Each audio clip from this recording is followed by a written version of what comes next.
thing is, they're really upset right now. Their 401ks are down, this is down, and the problem is that they don't really have any income coming in from their portfolios.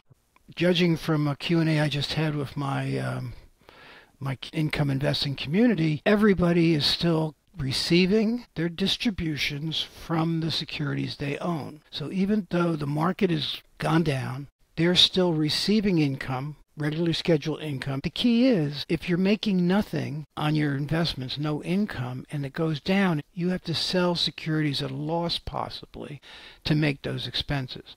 If, on the other hand, you have a significant level of income coming in, the income pays for all your expenses. You program that. You hold aside a reserve for your expenses, and the rest of it goes into creating more income. And that, now, when you say a significant amount of income coming in, what you mean by that is income from your securities, right? From your stocks or your funds. You're not talking about income from a job. The key difference then is, instead of focusing on growing the market value of the stocks that you have in your 401k and whatever mutual funds or ETFs you might have, drawing some of that down, that's the 4% rule. You live off of that 4% once you reach financial independence, and that should carry you through.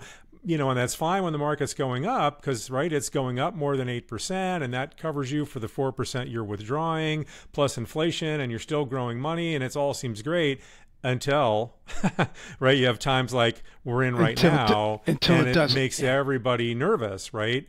So, but what you're saying is not just sort of when you reached retirement, but this has been your strategy pretty much all along, is you focus on dividend paying securities, right? They're paying you an income, and then you still take efforts to grow that portfolio. But one of the ways that you do that is you're taking that income that those stocks or funds are paying you, and then you're reinvesting it, right? Right. Selectively.